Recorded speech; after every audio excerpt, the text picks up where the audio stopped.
Hi everybody, Charley Egan here of the Egan Group, and it is early March, and I have my newsletter going out in a few days. And the topic on my newsletter, one of the themes of my newsletter this month, has to do with hope. And those of you that know me pretty well know that I'm a big believer in you are what you think about, and working on your attitude and your perspective. And that leads me to today's guest, Marie Ansell of Energy Life Coaching. Or life energy coaching. I like it both ways. Yeah, but I like it the correct way. Life energy coaching. Okay. And I'm about laughter today too. We're about laughter. Just as well. Yeah. So, in any case, I asked Murray to come in today, and he was very kind to make some time to come in. Because the theme of the newsletter I mentioned is hope, and how we can perhaps generate more hope in our lives, because there's so much stuff going out there. And Murray, I'm sure you'll comment on this in terms of the stress and the negativity and things. So, Murray, could you give us just like a little bit of your, as a coach, a life coach, business coach, how you kind of prime people to be more hope-oriented and to navigate and maybe defend themselves against the negativity and things out there? Well, I think addressing the subject of hope is really only relevant in the context of the potential to feel hopeless.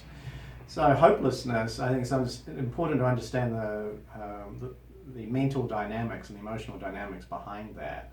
Okay. In order to feel hopelessness and to experience hopelessness, you really need to have a particular perspective on life, which is perhaps feeling disconnected, feeling that there's no help available.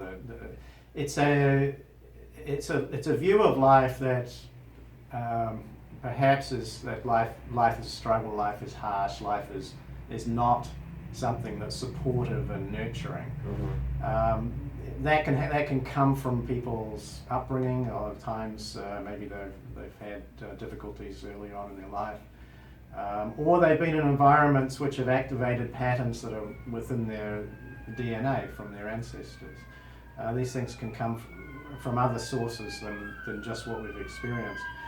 So what I like to do is, I've been on my own personal journey for about 15 years of going within and learning about myself and mm-hmm. Learning about things that are generalizable for everybody.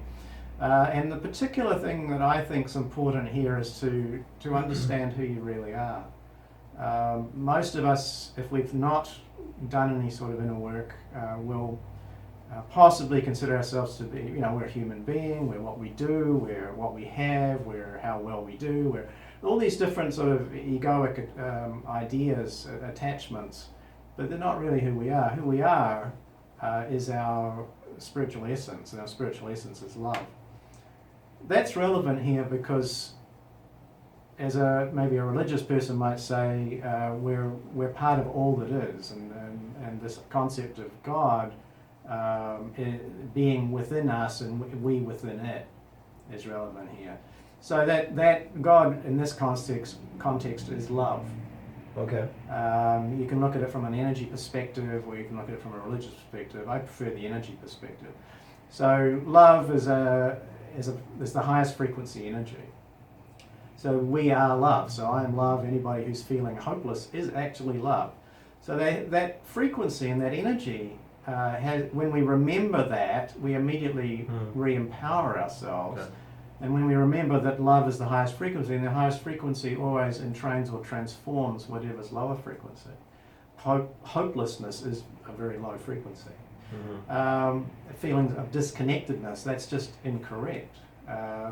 This idea of the God being within us and we being within it. That concept again. Some people call that divine presence. It flows within everything.